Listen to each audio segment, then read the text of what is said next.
Let me get to my next call here. 718, you're on the line. Who am I speaking to? Hi, this is Analytical Chick.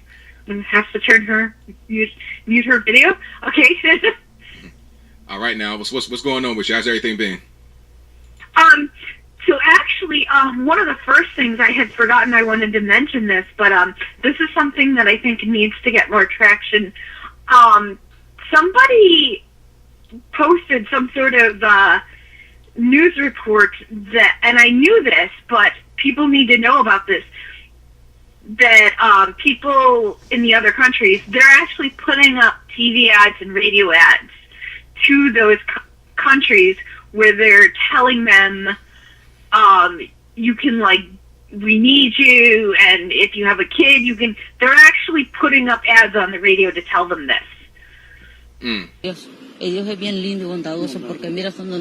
The group decided to come after seeing several advertisements on their local news about free opportunities in the United States. Si vienen acá a Estados Unidos pueden trabajar. Sí, lo hemos oído. Nosotros hemos oído eso. Hemos visto en noticieros más que todo. En noticieros, por eso fue que nosotros vimos con mi hijo. All these immigrants say they came because free American services and assistance are being advertised in their home countries. Like this man, who says he's a pastor from Guatemala. Hemos visto nosotros que las familias van, que así como un papá con su hijo o algo así van y lo ayudan en esos casos. He said he's seeking asylum because his son received death threats after having an extramarital affair. Es decir, que mi hijo era amante de su esposa. Wait, hold on. So, in other countries, they're doing who's doing the radio ads? What's like? You got to kind of back up a little bit. So, I think what you're saying is, in other countries, they're getting ads that appear to be from the U.S. talking about we need you. Yes. Oh, now who is behind this? You got some kind of dark money, or like who do you think is behind this? Yeah, people were asking that in the comments. They were like, who's putting these ads up? At one point, Fox News did do like an expose of like what was going on with all this immigration, and they had found some organizations that they tied to all this caravan garbage, and one of them was an illegal who lived in Chicago was like running it, and it was, of course, their money was coming from Soros. Yeah, healthcare matters, just like George Soros, the big rich is Soros. Of course, you know, I'm not surprised at all. That'd be the number one culprit right there that I would think of right away. Yeah, exactly. Also, as slight side note, I think people should actually say Soros groups, because I know when I was like a political beginner, everyone kept saying George Soros is paying for this, and I was just like I couldn't comprehend it. I didn't understand what they meant, but it was actually like a wealthy man who was funneling money through groups. So I think it helps to say Soros-tied groups or George Soros-tied groups. Correct. Fake charities from George Soros. Correct. You know. So just to throw that out there. But another thing I wanted to actually mention, the actual reason why I had wanted to call was, I don't know if you know about this, but Blonde and the Matt, they have a weekly show, and they did something where people who regularly listen to their show can put their information, like email address and their city, into a spreadsheet, and then the spreadsheet sorts by, I think, like state or what they put down for city or whatever. So then people can turn around and search the spreadsheet and contact all these people in their area. So now they're having all these fan listener meetups. Oh wow! Yeah, I think I did hear about that, and that's pretty cool. That's very cool. Hopefully they so actually. I was actually. Go ahead. I was actually going to try to encourage some of the large YouTubers to do this. I think this would be a good way to connect. I'm in Republican clubs, and it's like all old people, and mostly like 50 and older. And I think this would be a good way if you can get like one or two youthful people in those clubs, and then people start having these listener meetups, and then we can actually tell people about these clubs that they would probably never find otherwise. Yeah, that's a good point. That's definitely a good point. I've done some meetups before, but not just me. You know, I've been to a Blexit rally. I've been to another event with, I've been to, like, I say probably about 4 or 5 events with different people. and I met with people that are listeners, and I plan on doing some more. Maybe just me doing some stuff with other people, with some friends, and also getting to some of these groups, because you're right. A lot of these groups, they're older people, usually like 60, 70. Like you go to some of these meetings, everybody has a head full of gray hair. That's usually how it goes. You got to have more of the youth. And one thing that I've been told secondhand through a local politician is that they're looking for the next people to come after them, because they're not going to be around forever. At a certain point, they're going to retire and pass away. They want the new generation to come in. So they want them to come in, but I think it's kind of a gap in between them and us. But they want us, though.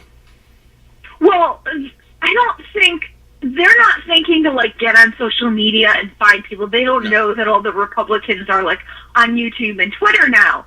So I've been trying to find people on Facebook, Twitter, YouTube to like tell them about different events and post events in like local groups to try to get people who are, not even that tied into conservatism, that maybe they should see a posting and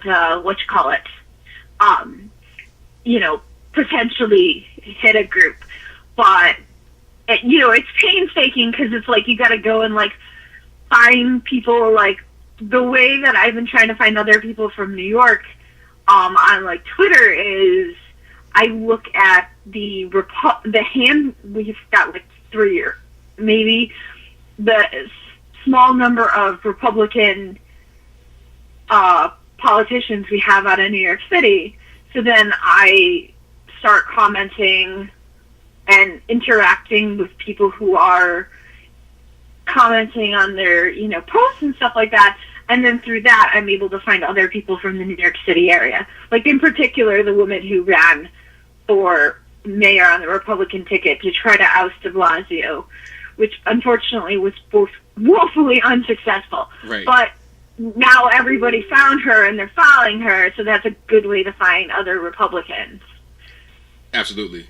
People who are not otherwise engaged. Right. So, and I encourage people to do this. Like, if you're in a liberal area, like, find that one or two, Republican politician, try to find other people, connect with them, see if you have a Republican club, try to go into Facebook and search for, like, your area plus Republican, like your county or the city near you or, your neighborhood. Like, try all these different things and see what you can find. And you can also match them with Tea Party and see what you can find that way. And eventually you might be able to find some people and find out what's going on. There it is. Very well said. Well, thank you for the call. I definitely appreciate you. Yeah, I just see Vashna. She's in New York City? Wow, yes. Anyway, thanks for having me on. Everyone subscribe to my channel. Shameless plug. Oh, definitely. Tell them how to find you. If you search Analytical Chick, you should find it. Also, I'm going to comment in a second. If you hover over the right, there's 3 dots when somebody has a comment. So then you can just click on those 3 dots, and one of the options will be go to channel. So you can go to my channel that way, or anyone else's, actually. Well, thank you for the call. Definitely appreciate you. All right. Thanks for having me on. All right. No problem. All righty. You go subscribe to Analytical Chick. Matter of fact, let me see if I can find her right quick, and I'll put a link in the chat. Let me see. Analytical Chick. There we go. All right. Let me see. Just give me 1 second here and put this in the chat. And thank you to everybody that's been here. We got a little while longer, about 15 more minutes. Please like the video if you have not liked it yet. Also, subscribe if you're a first-time viewer. All right. There we go. Let's get to my next call.